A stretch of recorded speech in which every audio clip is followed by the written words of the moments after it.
રાજ્યભરની આંગણવાડીમાં કામ કરતી મહિલાઓના કેટલાક મહત્વના પ્રશ્નો ઘણા સમયથી અનિર્ણય છે ને તે વિષય પર સરકારના જુદા જુદા અધિકારીઓ સાથે ચર્ચા વિચારણા કરવા છતાં ઉકેલાયા નથી, જેના આ પગલે આજે ગાંધીનગર ખાતે સમગ્ર ગુજરાતમાંથી આંગણવાડીમાં કામ કરતી 2500 મહિલાઓએ હાથમાં બેનરો લઈ પોતાના પ્રશ્નોને વાચા આપવા વિશાળ આક્રોશ રેલી કાઢી હતી। બાદમાં સેક્ટર 6 સત્યાગ્રહ છાવણી ખાતે સમાપન સભા યોજી હતી। એક પ્રતિનિધિ મંડળ દ્વારા મહિલા બાળ વિકાસ મંત્રી ભાનુબેન બાબરિયા તેમજ સચિવને આવેદનપત્ર આપવામાં આવ્યું। અમે જે આંદોલન કર્યું છે એ આંદોલનમાં અમારા 8 મુખ્ય મુદ્દાઓ છે અને એમાંના ઘણા મુદ્દા એવા છે કે જે અમે સરકારશ્રી સાથે છેલ્લા 2 વર્ષથી 3 વર્ષથી એમને સમજાવીને પ્રયત્ન કરીને વાત કરીએ છીએ કે ભાઈ તમે આનું સોલ્યુશન લાવો, આનું નિરાકરણ લાવો, પણ પરિસ્થિતિ એવી થઈ ગઈ છે કે નિરાકરણ આવતું નથી અને બહેનોને એમના સ્થળે કામ કરવામાં બહુ તકલીફ પડે છે। મેન અમારો પ્રથમ મુદ્દો એ છે કે જે બીએલઓની કામગીરી એમણે આપી છે આ બહેનોને, આ અશિક્ષિત બહેનો છે, એમને કામગીરી આવડતી નથી, તે છતાંય જબરજસ્તી કામગીરી આપે છે, એનો તો વાંધો નથી, પણ એવા અમારી પાસે દાખલા છે કે એમના સામે વોરંટ કાઢીને એમને જેલમાં મોકલી દીધા છે। એ વસ્તુ બિલકુલ ખરાબ છે અને એ વસ્તુ બંધ થવી જોઈએ અને અમે નિર્ણય લઈ લીધો છે કે અમે આ વસ્તુનો વિરોધ કરશું, અમે નહીં એક્સેપ્ટ કરીએ।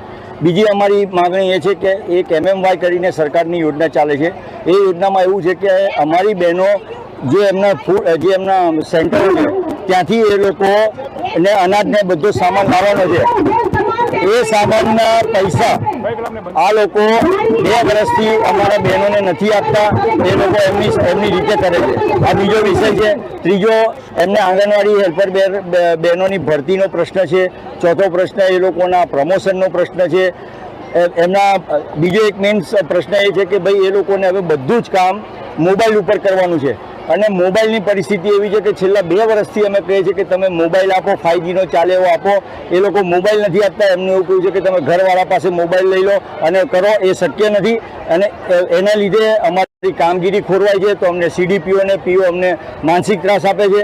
આ રીતની અમારી 7 થી 8 માંગણીઓ છે અને અમારી બહુ સ્પષ્ટ માગણી છે કે હજી એ લોકો જો નહીં માને તો આ આંદોલન ઉગ્રમાં ઉગ્ર સ્વરૂપ। ભારતીય મજદૂર સંઘના ઉપાધ્યક્ષની જવાબદારી અને મીડિયા પર્સનની જવાબદારી છે। ત્યારે આપ જોઈ રહ્યા છો કે ભારતીય મજદૂર સંઘના પ્રદેશ અધ્યક્ષ અને મહામંત્રીના માર્ગદર્શન હેઠળ સમગ્ર ગુજરાતની આંગણવાડી બહેનો આજે પોતાની વેદનાનું દર્શન કરવા આવી છે। ખાસ કરીને મુદ્દો એ છે BLOની કામગીરી છે, હાઈકોર્ટના ચુકાદાની કામગીરી છે, સહિતની 6 માગણીઓ માટે છેલ્લા 1 વર્ષથી આ બહેનો સહન કરતી આવી છે। સહનશક્તિની પરાકાષ્ઠા આવી એટલે ભારતીય મજદૂરના અધ્યક્ષ અને મહામંત્રીશ્રીએ આ વેદના સમજી અને આ બહેનોને ગાંધીનગર સત્યાગ્રહ છાવણી ખાતે વેદના દર્શનનો કાર્યક્રમ છે। આજે અમે માત્ર ટ્રેલર બતાવ્યું છે કે માત્ર વેદના દર્શન છે, આગામી દિવસોમાં 6 માગણીઓ નહીં સંતોષાય તો ભારતીય મજદૂર સંઘ આગળ સ્ટેન્ડ લેશે અને બહેનોના હિતમાં જે કંઈ કરવું પડે તમામ પ્રકારના કાર્યક્રમો કરવાને કટિબદ્ધ છે। ગુજરાત સરકારમાં એવું લાગે છે કે ભારતીય આંગણવાડી કર્મચારી સંલગ્ન ભારતીય મજદૂર સંઘ અસમર્થ છે, પણ આજની આ તાકાત બતાવીને અમે બતાવવા માંગીએ છીએ સરકારને કે અમારી તાકાતને એ લોકો અમારી ધીરજને, અમારી અશક્તિને સમજી લે। આજે 20,000 બહેનો ભેગી થઈ છે કારણ કે BLOની કામગીરી જે શિક્ષકો નથી કરતા એ કામગીરી અમારી ઉપર થોપી દેવામાં આવી છે।